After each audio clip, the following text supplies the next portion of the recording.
Chapter 1. The rain had been falling since dawn, a steady whisper against the windows of Jack Mercer's seaside apartment. It was the kind of gray, brooding day the coastal town of Cold Harbor specialized in. Clouds pressing low over the weathered rooftops, the distant sound of waves thrumming like a memory you couldn't shake. Jack sat on the edge of his couch, one boot on, the other dangling in his hand, staring at his phone like it had personally offended him. "You owe me, man. Just dinner. One night. She's in town for a week. Be decent." The message from his best friend, Clara Hayes, had come in a few hours ago, and he'd been trying to ignore it ever since. Jack had a strict no blind date policy, especially when the blind date in question was someone's sister, especially when that sister was Clara Hayes. He hadn't seen Clara since she was 16. Back then, she was all oversized sweaters, awkward silences, and a bottomless fascination with sea creatures and storm patterns. Not that he'd ever paid her much attention. She'd been Aaron's weird little sister, always scribbling in her notebooks or trailing behind them when their parents forced her to tag along. Jack didn't have a single memory of her speaking more than a few sentences to him. And now he was supposed to take her to dinner? He sighed, yanked on his other boot, and grabbed his coat. It was just a favor. One polite dinner, then done. The restaurant was small and warm, a converted boathouse turned bistro that smelled like rosemary and wood smoke. Couples lingered over wine, candles flickering on reclaimed wood tables, the windows fogged slightly from the contrast of chill air and warm bodies. Jack arrived early, out of guilt more than eagerness, and took a corner table with a view of the rain-slicked street. He checked the time. 7 sharp. He half expected Clara to be late. Or maybe not show at all. She never liked crowds or small talk. This whole thing was probably a favor she was guilted into, too. He ran a hand through his damp hair, already mentally composing the text he'd send to Aaron after, "Yeah, she's still weird, but harmless. We ate. Happy now?" And then the door opened, and Jack forgot how to breathe. At first, he didn't recognize her. The woman who stepped inside wasn't the girl from his memory. This Clara moved like she didn't care who watched her. Tall, striking, with dark waves of hair pulled back in a low knot, rain dripping from the hem of a long navy coat. Her features were sharp but softened by something weary in her expression, like she carried a weight no one else could see. Her eyes swept the room once, landed on him, and something flickered in them. Recognition, but not surprise. She walked over slowly, and Jack stood too fast, awkward. "Jack Mercer," she said, her voice low and even. 10 years. You haven't changed much." He blinked. "Clara?" A half smile tugged at her lips. "Disappointed?" "No, I mean," he gestured vaguely. "Wow, you look different." She raised an eyebrow. "I'll take that as a compliment." They sat. For a moment, the only sound was the clink of cutlery and murmured conversations around them. Jack reached for the water glass, if only to have something to do with his hands. "So," she said after a moment, leaning back, "Aaron roped you into this too?" He laughed, the tension breaking. "Of course, said I owed him for the time he got me out of a bar fight, which I didn't start, by the way." Clara smiled faintly. "He said you'd say that." Their menus arrived, but neither looked at them. Jack kept stealing glances at her, trying to reconcile this composed, magnetic woman with the quiet, awkward girl he'd known. There were pieces of her still visible beneath the surface, something thoughtful in her gaze, something restless. "So," he said carefully, "you're back in Cold Harbor? For long?" Clara looked out the window for a beat, then back at him. "Not sure yet. I didn't exactly come back for the scenery." "No?" he asked, even though he already suspected the answer. She toyed with the edge of her napkin. "It's unfinished business, I guess. Your dad." She nodded slowly. 15 years and still no real answers, just a storm and a missing man. Jack hesitated. He remembered the night her father vanished. Everyone in town did. A freak storm had rolled in out of nowhere. The search went on for days. No wreckage, no body, just gone. "I'm sorry," he said quietly. Clara nodded again, but this time her jaw tensed. Everyone is. No one knows. He didn't press. Instead, he let the silence stretch between them, not uncomfortable now, but curious. "Charged." She picked up the menu then, eyes scanning it absently. "I heard you manage the docks now." "Yeah, took over last year. It's less chaotic than it sounds." "Jack Mercer, responsible adult. I never would have guessed." He laughed. "You and me both." Their food came. They talked about Aaron, about how the town had changed and stayed the same. Jack found himself smiling more than he expected. Clara had a dry wit that caught him off guard. She wasn't the kind of beautiful that asked for attention, but it was impossible not to look at her. She seemed lit from the inside, like the storm had brought her back to life and left something wild in its place. After dinner, Jack walked her to her car, the rain now a soft mist. She stopped before opening the door. "Thanks, Jack, for showing up." He looked at her. Really looked. "I'm glad I did." For a second, it felt like she might say something more, but she just nodded, opened the door, and slipped inside. As she pulled away, her taillights glowing red in the fog, Jack stood on the curb with rain on his face and something unfamiliar blooming in his chest. This wasn't a favor anymore. Something had shifted, and he wasn't sure he was ready for it. Chapter 2, when she walked in. Jack couldn't sleep. It wasn't the rain or the wind off the ocean or the groan of the dock planks outside his apartment windows. It was Clara Hayes. He lay in bed, staring at the ceiling, replaying dinner in his mind like a movie on loop. Not the words. They were simple enough, casual even, but the undercurrent, the silences. The way she looked at him like she already knew he wouldn't understand her, but was giving him the benefit of the doubt anyway. And the way he felt when she walked in. He hadn't expected it. Not the jolt in his chest, not the slow, sinking realization that she wasn't a girl anymore. She was something else entirely now, collected and distant, but still somehow open if you looked closely enough. There was weight in her eyes, a story not yet told. He'd agreed to one dinner, so why did it feel like something had started? The next morning, Jack arrived at the marina earlier than usual. He needed something to do with his hands, something that didn't involve wondering whether Clara would leave Cold Harbor in a week and never look back. The dock was still slick with rain, the scent of salt and seaweed lingering. He passed Old Man Trudy patching up his fishing boat, waved at Mara from the coffee shack, and ducked into the small office that overlooked the inlet. His assistant, Jamie, looked up from her desk. "You're early. That's suspicious." Jack smirked. "Couldn't sleep." Jamie narrowed her eyes. "Uh-huh. Wouldn't have anything to do with the fact that you had dinner with Clara Hayes last night?" He paused. "Small town, Jack. People see things. She's Aaron's sister. It was just a favor." "Right," Jamie said with a grin. "And I only binge reality TV for the social commentary." Jack rolled his eyes and pushed past her to his office, but her words stayed with him. Just a favor. He wanted to believe that. Clara sat at the edge of the bluff, staring down at the roiling ocean below. The lighthouse towered behind her, a stark silhouette against the cloudy sky. She had a journal in her lap, closed, spine worn and cracked. Her father's. She hadn't opened it yet. Not because she didn't want to, but because part of her was terrified it would hold nothing at all. That the clues she'd convinced herself were waiting inside were just the desperate hopes of a daughter who hadn't moved on. The lighthouse door creaked open behind her. "I thought I'd find you here," came a voice, steady, rough around the edges. Clara turned. Oliver Reed stood in the doorway, a thermos in one hand, a pair of thick boots scuffed with salt in the other. He was in his early 40s, quiet, reclusive, the kind of man who spoke in fragments but meant every word. "Morning," she said. "You look like you didn't sleep." Clara gave a tired smile. Neither did the sea. He handed her the thermos, sat beside her on the stone wall. "Dreams again?" "They're not dreams. They feel like echoes." Oliver didn't scoff or try to reassure her. He just sipped from his own cup and stared out at the waves with her. "I saw my father," she said after a pause.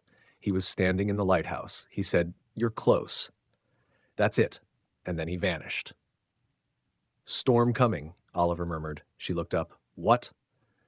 "Same thing your father used to say. When the wind shifted like this, when the gulls disappeared inland, he'd say, 'Storm's coming, but not the kind we're ready for.'"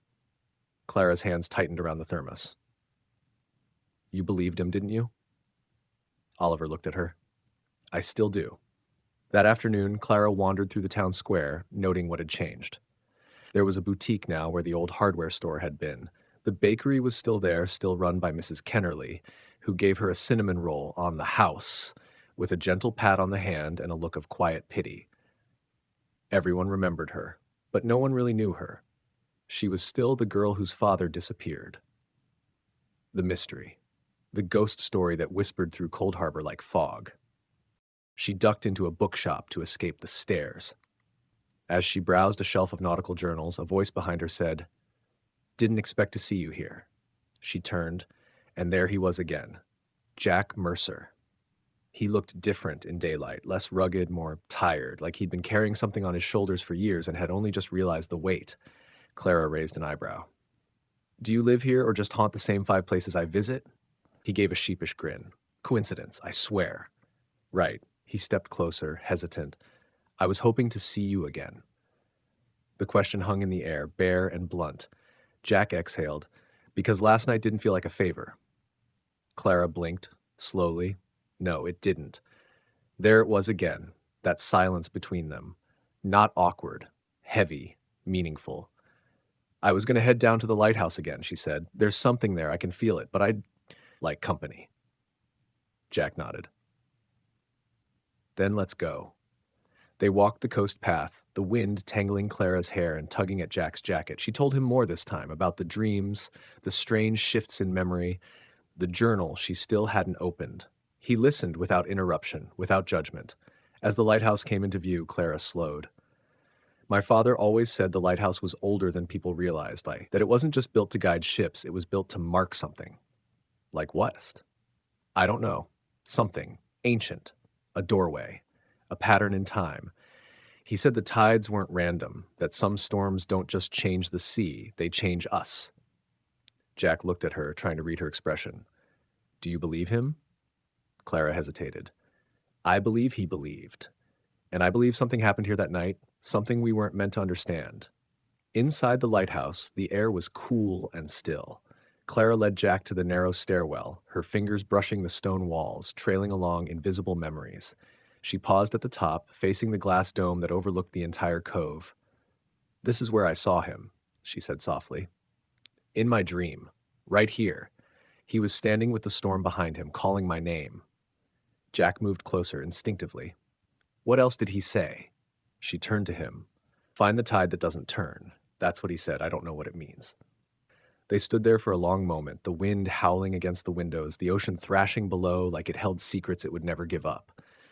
And in that space, suspended in time, wrapped in memory, Jack saw Clara not as a mystery to solve, but as a person unraveling before him, strong, fractured, still searching. And he realized painfully that he didn't want her to leave. Not yet. Maybe not ever. Chapter 3 in the Fog. Cold Harbor was a town of silhouettes and whispers, especially in the fog. By late afternoon, the coast had vanished behind a thick silver veil, and even the gulls had gone silent. The kind of quiet that felt like holding your breath, not peace, but anticipation. Clara stood outside the old family cottage on Wren Hollow Road, the sea mist beating in her hair. The house was just as she remembered, white clapboard siding, a sagging porch, wind chimes tangled and broken. The salt air had aged it like skin, weathered and worn. The last time she stood on this porch, she was 17 and angry. She'd sworn she would never come back. But grief had a way of winding you home again, like tides returning to shore. Inside, it smelled of dust and cedar. The furniture was covered in sheets. Her mother had moved away years ago, too drained to keep the place alive. But she hadn't sold it. Just in case, she'd said, her voice already drifting. Clara peeled back one of the sheets. The old sofa beneath was faded but familiar. The photo frames on the wall hadn't moved. Her father's fishing cap still hung on the hook by the door. She sat, the journal heavy in her hands. "It's time." She opened it. The first page was an old sketch, delicate, detailed. A diagram of the coastline, but not as it was. As it used to be. Clara's fingers traced the lines, the handwritten notes scrawled in the margins. Temporal interference during the high tide cycle. Correlation with lunar eclipse equals too precise to ignore. The pages were filled with similar notes, notations about sea pressure, tidal energy anomalies, legends of folds in time hidden in water. At first, it read like pseudoscience, obsession. But then, Clara found a page that stopped her breath. "If something happens to me, it will be during a storm, the kind that makes the sea remember. If this is ever read, Clara, follow the patterns. They always repeat. I'm trying to go back. Not to escape, but to warn you. There's something coming, and it's already happened. She stared at the words, her hands cold. Her father hadn't drowned. He'd gone looking for something, and maybe he found it. The next morning, Clara met Jack at the docks. The fog hadn't lifted. It hung thick and stubborn, muffling the town like wool over a mouth. "You look like hell," he said, stepping off the boat with a coil of rope over his shoulder. "I didn't sleep," Clara replied, "and I need to show you something." Jack followed her back to the cottage. He didn't ask questions, just watched her closely, that quiet storm in his eyes. Inside, she laid out the journal pages across the dining table. Maps, sketches, notes that bordered on the metaphysical. Jack picked up one. "You think he believed time was flexible?" I don't know what he believed, but he was trying to prove something. He wasn't just studying tides, he was trying to map the impossible. Jack ran a hand over his jaw. Clara, if this is real, it's not just a scientific anomaly. It's myth." She nodded. "That's why I need to talk to someone who understands both." They found Oliver back at the lighthouse, repairing a railing on the outer deck. He didn't look up when they approached. "You found the journal." "How did you know?" Clara asked. "I knew he'd leave something. He always said he would." Inside, they sat at the base of the tower. Oliver lit an oil lamp despite the hour. Fog blurred the windows until they seemed to be floating in a cloud. Clara laid out the journal. Oliver looked through it slowly, reverently. "He was close," he murmured. "Closer than any of us." "To what?" "To the truth," Oliver said.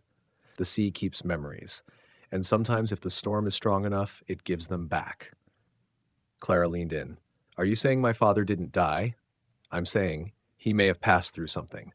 A tear, a slip between moments. And that lighthouse," he looked up, voice heavy, "it stands on one of the last thin places." Jack frowned. "Thin places?" "Where time wears thin, where stories loop, places haunted not by ghosts, but by possibility." Clara's breath caught. Oliver turned to her. "You've seen him in dreams, haven't you?" She nodded. "He said, 'Find the tide that doesn't turn.' What does that mean?" Oliver looked grave. "There's a legend here, older than the lighthouse, that once every generation there's a storm that pulls the past into the present. For those who seek answers, it gives a window, but it comes at a cost." Clara's pulse thudded in her ears. "What kind of cost?" But Oliver didn't answer. Instead, he stood, walked to the window, and peered into the fog. "There's something coming," he said softly. "I can feel it." That night, Clara returned to the cottage alone. Jack had offered to stay, but she needed the space to think, to process. She lit a fire in the hearth, wrapped herself in an old quilt, and stared at the journal pages again. She could almost feel her father's presence, just beyond the veil, watching. The fog pressed against the windows, thick and unmoving. The clock ticked louder than usual, and somewhere beyond the glass she thought she saw movement. A figure. Just for a second. Clara stood, heart racing. Nothing. She approached the window slowly, wiped the condensation away with her sleeve. Empty street. No sound but the sea. But when she turned back toward the journal on the table, a single page had flipped. No breeze. No movement. Just one page turned. A note scrawled at the bottom in her father's handwriting. "The fog is memory. Pay attention when it doesn't forget you back." Clara's hands trembled. She didn't know if she was losing her mind or finally finding the truth. The following morning, the fog finally broke. It burned away slowly, like a veil lifting, revealing a town that looked the same but somehow felt altered. The colors were sharper, the sounds louder. Clara stood barefoot on the porch of the cottage, coffee steaming in her hands, staring at the ocean that glittered under pale sun. But the clarity outside didn't match the storm inside her. She hadn't slept, not really.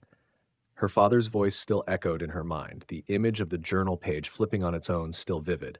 She kept going back to his words. "The fog is memory. Pay attention when it doesn't forget you back." What did that mean? Was she going mad? Or worse, what if she wasn't? Jack arrived mid-morning. He brought her fresh bread and a crumpled newspaper. Clara could see the caution in his eyes. He hadn't seen her since the lighthouse, but he must have sensed something had shifted. "You look like you've seen a ghost," he said, not unkindly. Clara gave him a strained smile. "Maybe I have." They sat at the table, the journal spread open between them. Clara explained what had happened in the night. The figure in the fog, the journal page that turned, Jack listened with the quiet intensity that she was beginning to recognize as uniquely his. He didn't rush to fill silences or soothe away discomfort. He let things hang until they settled. "I don't think this is in your head," he said finally. Clara looked up, startled. "You don't?"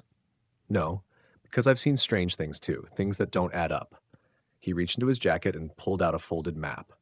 "I found this in one of the town archives. It's old, like pre-lighthouse. Look, this section of the coast? There's a marking here, a symbol, not a name." He pointed to a looping spiral carved into the paper like a tidal eddy. "It shows up in different records across different decades, but always in the same place." Clara leaned closer, her heart catching. "That's where my father's boat disappeared." Jack nodded. "Exactly." She sat back, trying to quiet the sudden surge of emotion. "What are you saying?" "I'm saying that maybe what happened to your father wasn't an accident. Maybe he found something, and maybe the people in this town, some of them, already knew it was there." They drove to the cliffs that afternoon to a place called Low Bell Hollow, where her father's boat had last been tracked before the storm swallowed him. Clara hadn't been here since the week after his disappearance. The place still made her stomach twist. The drop was steep, the ocean savage.